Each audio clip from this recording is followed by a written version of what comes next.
Hello guides, আজ আপনাদেরকে দেখাবো একটা নতুন জিনিস। আমাদের অফিসের ছাদে একটা ঘর আছে, সেখানে রাজস্থান থেকে একটা কোম্পানি এসছে। এনারা শুধু এই সিজনের সময় আমের পাঁপড় তৈরি করে।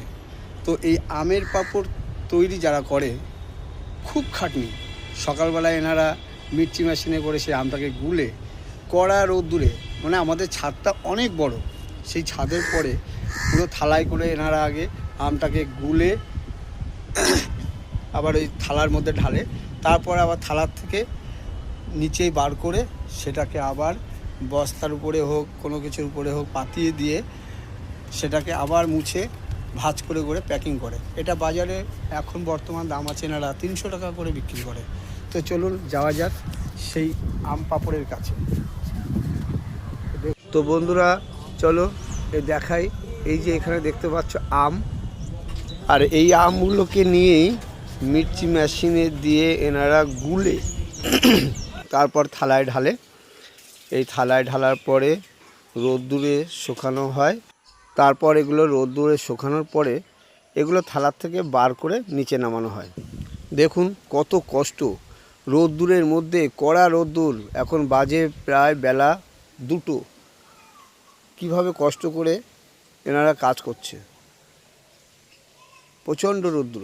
আর ও পাশে দেখুন থালার মধ্যে দেওয়া রয়েছে, ওটা মোটামুটি একটু ফ্লেভার এসে যাবে তখন নিচে নামিয়ে দেবে।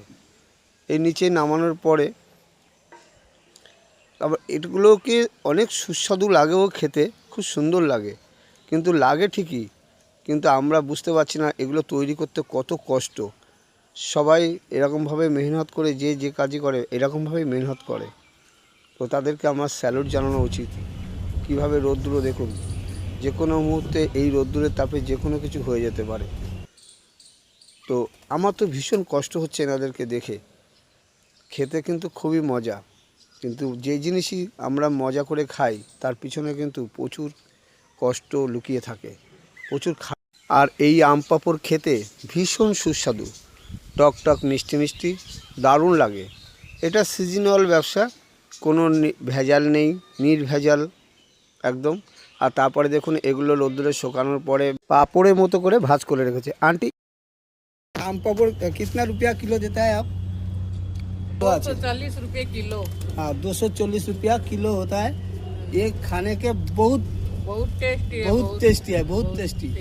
खट्टे तो मीठे हैं। खाटे मीठे जिसको लगेगा बोलिएगा, हमारा फ़ोन नंबर फ़ोन करेगा। তারপর এখান থেকে বেরিয়ে আবার সুন্দর করে এনারা